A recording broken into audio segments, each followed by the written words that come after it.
Hi, everyone. I'm Carly. And I'm Sophia. And this is Away She Goes, a podcast from Girls Who Travel. Each episode will help you feed your wanderlust with travel tips, stories, inspiration, and more.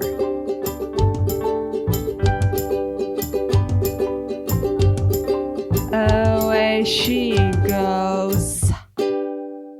Hi, everybody. Welcome to another episode of Away She Goes. Today we have a very special guest, Allie Ward, who is going to tell us a little bit about herself. I won't steal her thunder, but she is joining us all the way from LA this morning, I believe. And Allie, why don't you explain to our listeners just a little bit about you, what you do, who you are, and thank you for coming on.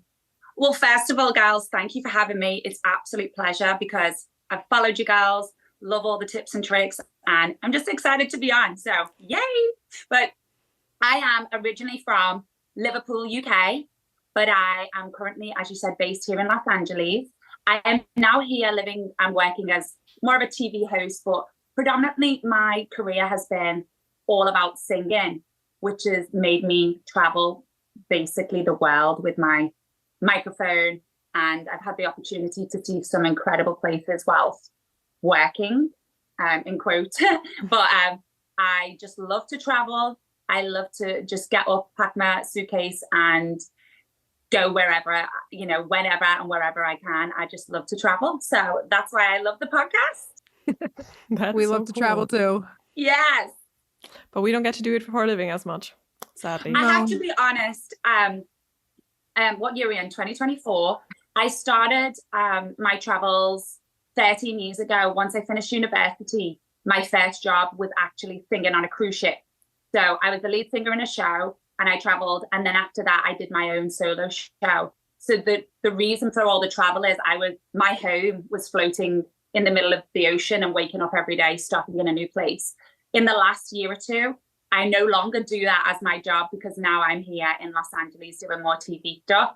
But that's why my travel stories have completely done a 180, 360. But that's why over the years, I've woken up, opened my curtains, and the Sydney Opera House has been outside my window. And I've been very blessed to travel and earn money whilst seeing the world. Yeah. So before we started recording, you mentioned that you had a degree in mathematics. So it sounds like maybe this was it always a dream? And no, it okay. really was. Okay. To be honest, my mom and dad put me in a great school, and I've always been a clever little geeky child. And I just promised them that I'd get my degree. And then they quite rightly said, once you've got that maths degree, Al, you can go and do whatever you want. Okay. And Nice. that was the true story. I did my cap and gown and saluted my mathematics at Leeds Uni in July. And in August, I was in Los Angeles doing my first rehearsal for a cruise ship. And my first stop was, we got on in Alaska. And it was like 8 sea days crossing. And my first port of call was Asia and Australia. So in the 6-month contract, I was able to tick off Asia, Australia, and New Zealand as a 21-year-old paying off her student debt while sticking on sparkly costumes once or twice a week and singing for passengers on a cruise line. So it was a fabulous first job from my mathematics degree. And I've actually never used my mathematics degree ever. Ever. So well, that's why I was wondering. Yeah. It was just a moment that parents allowed me to do it if I did the sensible maths degree. Yep. And they said, now go and do what you want to do. And ever since, I've done that. I've also toured, just to tell you my job that's sent me around the world. I also sing in the UK's #1 tribute to ABBA. Oh. I know. So I've been all around the world with, it's called Mania, the ABBA tribute. And I still tour with this incredible show, but we've toured Brazil. I've been to, one of my favorite trips was this little island off of Australia called Noumea. We were flown there and welcomed as if we were the real ABBA. But I've toured Europe, France, all of France, the world. We just got back from the Philippines, Manila. So wow. I still do jump in and out of the tour because I love to still perform. And this is one of my favorite jobs. But yeah, flying to Manila direct from LAX was one of the longest flights. My little bum had to sit in a seat, but we got to Manila. The fans were so fabulous. And then again, this is probably where I want to go next. I've used my trips for work and always tagged on an Ali trip at the end. So, for example, I was clever enough to go to Manila, and it's a long journey. We were only there for 48 hours to perform. And I was like, I am not traveling 15 and a half hours to come back 2 days later. So me and two of the cast flew to Boracay, which is another beautiful island off of the Philippines. And we just tagged a 5-day trip there in a gorgeous resort. So that's kind of where I've been sneaky and made the most of my career. I've always gone, oh, great. You get me a flight a week later home, and I've done my own, travel. Something. Yeah. Nice. To make the most of it. Absolutely. Yeah. I've seen a lot of airports, and that's what over in my career, I'm like, I've seen that airport so many times, but I've never actually left the building. So in my older age years, I've gone, okay, I'm not having that. I'm going to actually go and see outside the airport doors. Yeah. So when you're before your Ali trip, when you're still like on the show, do you have any extra time in the day to see something, or is it best you see the airport and then maybe the closest restaurant to the show? Well, like I said, I'm not actually doing the cruise ship gig anymore. I'll come back to that, but I still hop on and off with ABBA. So 2 completely different jobs. A cruise ship is very luxurious. I'm a passenger. My bed is gigantic. The pillows are like clouds. And I only sing once in that week as the headliner. So I am very much, all these people pay lots of money to be on this cruise. I am a passenger and I make the most of it. So I'll get up and tour wherever wherever the cruise is, whether it be Hawaii or Alaska. I'll hike. I'm there on vacation, and then they pay me to sing. So I do have to concentrate for one of the nights. However, in a contrast, when I'm on tour with the ABBA show, still a lot of fun, but it is on a tour bus. I'm 5'11", so the bed is, I call it a coffin. It is. Yeah. I sleep with my hair in a top knot. I have to side knot it because my head touches the end of the bed. You don't jump up in a panic because you hit your head, but it's a completely different life. On the cruise ship, I'm wearing gowns and heels. On the tour bus, I am waking up and leaving that bus in pajamas and onesies and Uggs. But I'll get up, I'll make the most of whichever city I'm in, whether it be Nashville or Savannah. I am going to the local best top tip restaurant for lunch, and I am making the most of being in that city for 24 hours. Yeah. Nice. I like that. So you actually touched on the next question I wanted to ask you, which was, what are some things that you like and don't like about the way you travel? And we were specifically going to ask you about beds, and you already. Oh, I just nailed it. You did. So, yeah, I'll re-answer that then. Yeah, I definitely, as you girls probably know, hotel-wise, if you can't be picky, you can't decide. But I always do love a good night's sleep to start the trip. So I try and get a decent hotel if it's my own personal travel. But when it comes to work, I have no say in those hotels that they provide. So I have to just pray that I can get a good night's sleep, especially when I'm on tour, because I'm actually there to get up and sing and perform to thousands of people that night. So I can't be lacking in sleep. So the sleep is very important. On a tour bus, it is a completely different situation, because I know you guys can't see on the podcast, but it is a bumpy road. Some of these freeways in the United States have lots of dips and holes in. So we're being bumped around the tour bus. But then you've got, on a cruise ship, the motion of the ocean. It's rocking up. Smooth sailing, usually. So it's not about the bed for me. It's about the movement. Okay. Unfortunately, I'm just not one of those that can sleep on a plane without a glass of wine and a bit of help. But medical assistance. Yeah, I don't know how to say that, but especially on the long haul flights. But the motion of the ocean and the movement is probably what keeps me rocking me to sleep like a baby. So what do you like then? So obviously beds. Beds, yeah. Beds can be difficult. What's something you like about it? Actually, answer the question. The mattress, the pillow is priority for me. I'm all about the cloud pillow. It's all about that. And I cannot sleep without my eye mask. So the pillow and the eye mask combo. For some reason, the eye mask I have the one that really goes into your eye. that's the thing that I leave constantly on the plane or in a hotel room when I'm getting, because you go asleep with it right there. Yeah. So I'm forever resending them from Amazon to wherever I am. But that is what helps me sleep. My podcast or some noise in the background to keep me, turn my brain off, my eye mask, and I'm all about the perfect soft cloud. What kind of, just out of curiosity, what kind of podcast do you listen to? Multiple. I will tell you now. You girls are in there because it's always inspirational. I'm not saying that it's true, but I do love a true crime. I've got some just manifesting ones in there, and then some white noise. I'm a big Jay Shetty fan, so I will go to sleep with his voice just talking to me happily. So yeah, a bit of a mixture, to be honest. I've been known to fall asleep to a true crime podcast here. I'm one of those people who falls asleep listening to like a murder story, like a I don't know why we do it to ourselves, but yeah, a true crime will do it. And then I'll wake up occasionally from like a really weird dream, and I'm like, how did that happen? I'm like, oh, that's yeah. Ooh, if you need a new podcast, I highly recommend This Is Stuart, because he has such a soothing voice. Like, we had him on the podcast once, and like, butter to your ears. Okay, noted. Thank you, Gal. Phenomenal voice. Yeah. Phenomenal voice. So you said you're a bit of a yapper, so now's the time to shine. Maybe you want to tell us some of your favorite travel stories. Yeah, I do. Well, I'm blessed to have multiple travel stories because, like I said, I've been here, there, and everywhere with work.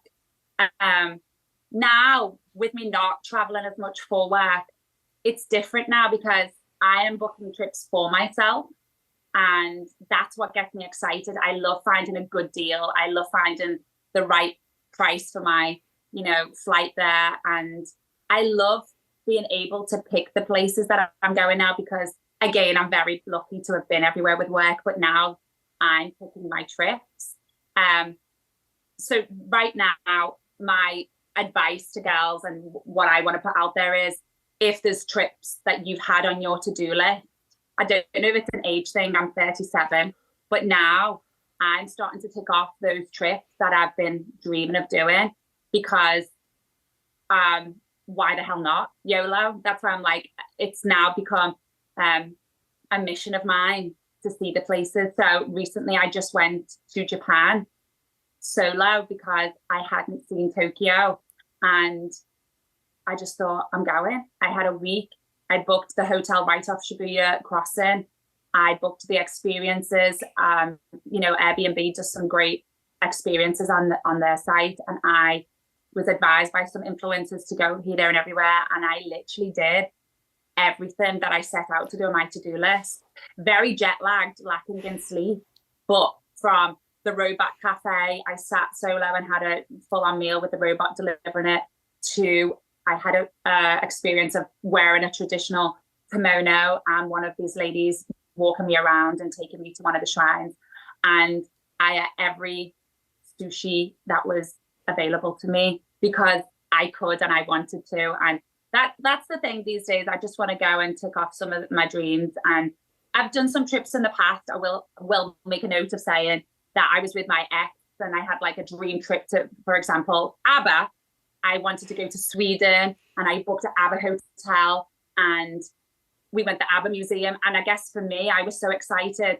My now ex was not so excited and actually ruined my trip because I know, but I was so excited, and I've just realized some trips aren't for everybody, but if it's for you, it's better to just go solo because in Japan, I was so jet lagged at 5:00. Those 7-Eleven stores are giving fabulous food. I was eating sushi by 6 a.m. I was already at a shrine. When you're on your own, you just on your own time scale, and you can go here, there, and everywhere. And I love going away with friends and family and girls, but I don't like waiting for people. I like doing my own thing. And the point to my Sweden story, and there was another one in Bora Bora, it was my dream trip. It was my vision. And it's not for everyone. So my thing is just go and do it yourself and not have to worry about pleasing other people. And on the Japan trip, I really did meet some fabulous, people who were also traveling solo, and met people that I would never have met in a million years if I was with, another, my other half, 4 girls, my girlfriend. So my big tip is, if there's something on your to-do list and you're financially able to do it, just go and do it on your own, and just do everything that you on your list to do, and not have to worry about pleasing other people. And that is my new mission. That is where I'm at, and that's on my to-do list from now on. You'll appreciate this. Just go. That's it. Just go. Exactly. Just go. Just go. That is. Go. And obviously, we have to say, not everyone can do that with work, but luckily in my job, I'm here, there, and everywhere. So if there's a great deal, or you get a flash sale flight, just go. The other night, me and the girls watched Emily in Paris so much. Me and one of my besties here, we were like, "Should we just go to Paris?" Should we just do it? Because you girls, there was this new random airline that popped up, and it was like from LAX, it was like $330 return. I'm like, we could be in Paris by lunch in a tutu sipping coffee, and we can talk about it. And that we had wine, but we didn't book it. But that's where I'm at now, because I am solo, and I have the opportunity to go and do what I want to do, and don't have to worry about pleasing other people. So yeah, there was even my Bora Bora trip that was again ruined. I'm redoing. I'm doing it with my best friend in February of next year, and she's on the same page as me. And I'm gonna redo, the ones that kind of got a little bit ruined now, and I'm so excited. Yeah. Yeah. Sophia knows from knowing me for several years, I'm also one to like, hey, I found a really cheap flight and now I'm going. I've done that several times now. It's the way to do it. Just be spontaneous and meet people on the way. I also have to say, which is a bougie thing that I've had, I do have an Platinum American Express card. So I also live for the Centurion lounges, which makes me sound so, but it's not. In my job of having to be in an airport 2 or 3 times a week, it really made a difference to be sitting there relaxed. And I now go in those Centurion lounges and I will sit there happily for hours and chat to everybody in there and listen to their travel stories. And where are you going? As you know, I'm Chatty Cathy. So I'm meeting people just in the airport. Never mind the poor person that got sat next to me on the plane. Good luck to them,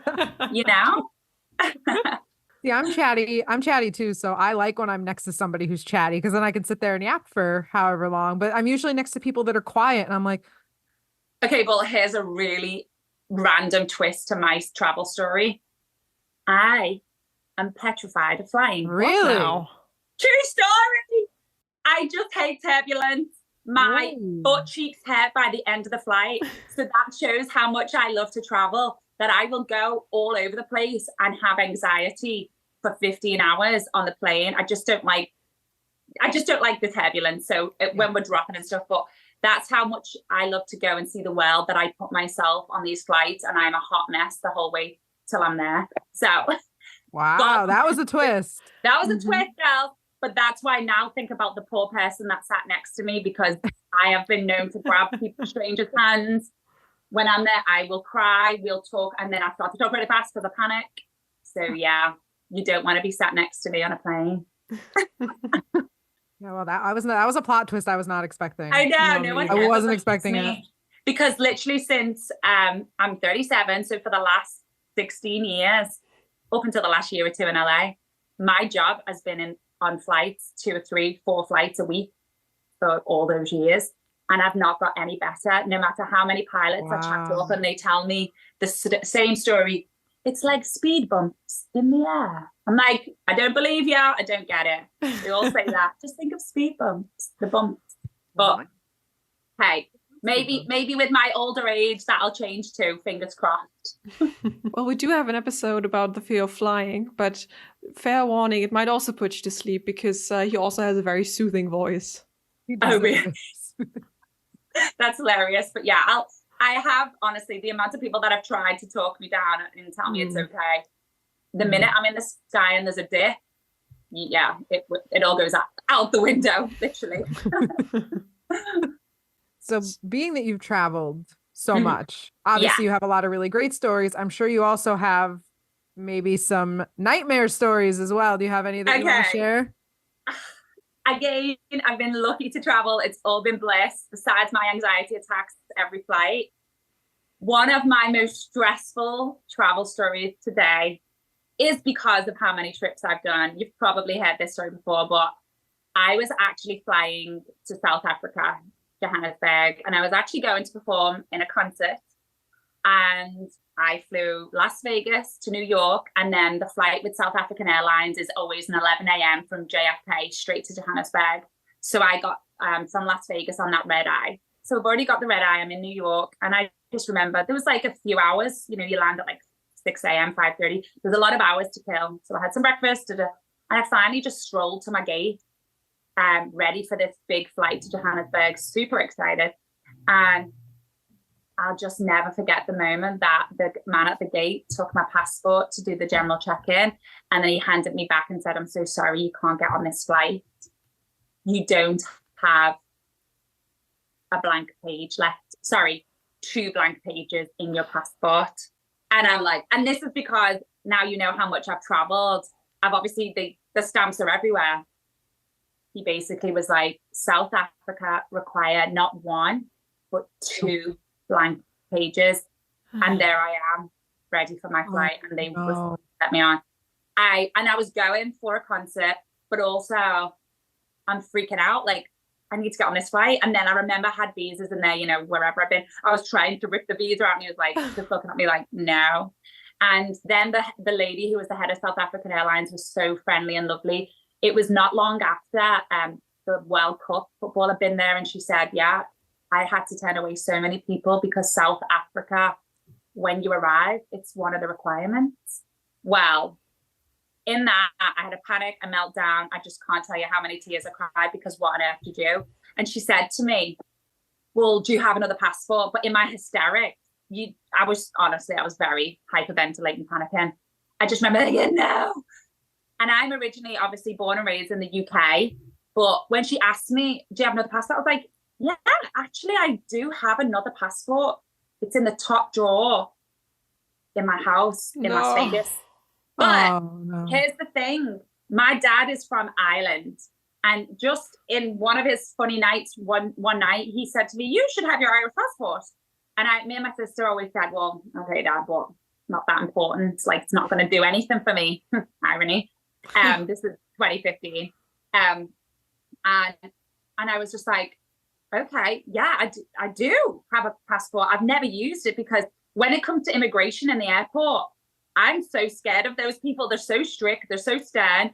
I didn't want to be using one passport 1 minute and another the next day. So literally, girls, it was never even open. So when my dad got me, I was like, thanks, Dad. Woohoo. I'd never touched it. And this South African Airlines, she gave me all these options. You can go to the embassy in New York and get one, an emergency. But when you're done in Johannesburg, you'll have to go straight back to England. But at this time, I lived in Las Vegas.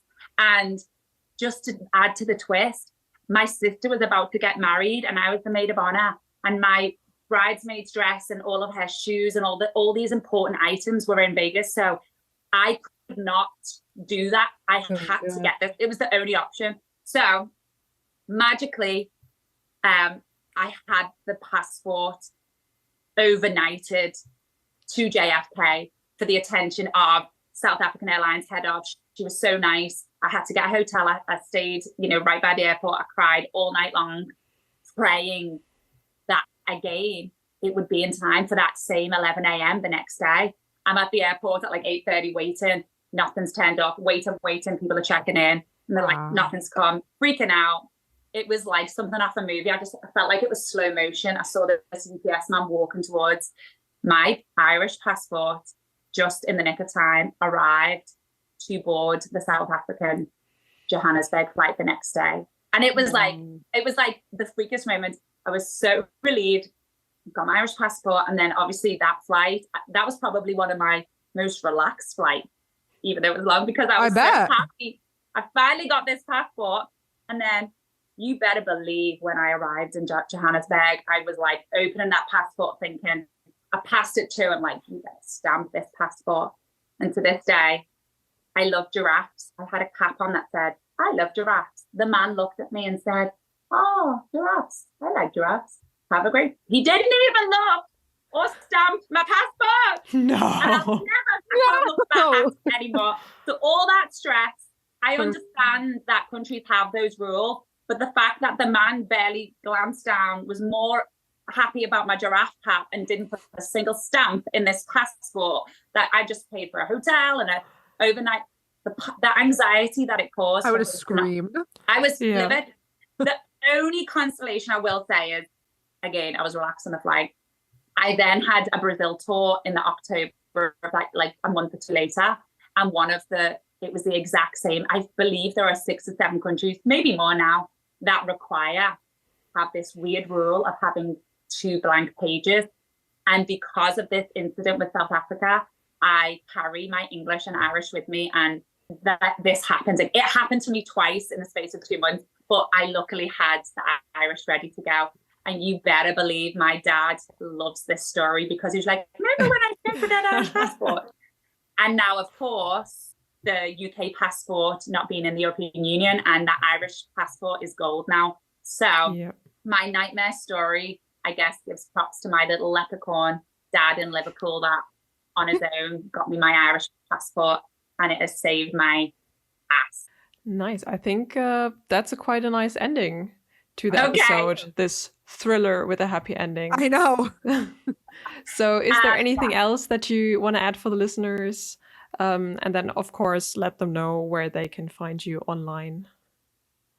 Yeah. Again, just to YOLO being my annoying catchphrase, but you do only live once, and if you can, just go do it. Just go, take the trip solo with your friends. You know, there's so much to see out there. There's so many different cultures, food. Just go do it. And I am going to keep telling myself that I've got trips. I just went to Quebec last week for the first time because I hadn't ticked it off. Tick off your to-do list and make your dreams come true. Love it. Perfect. Yes. That's it. That's our ending, Sophia. Your socials. Oh, thank you.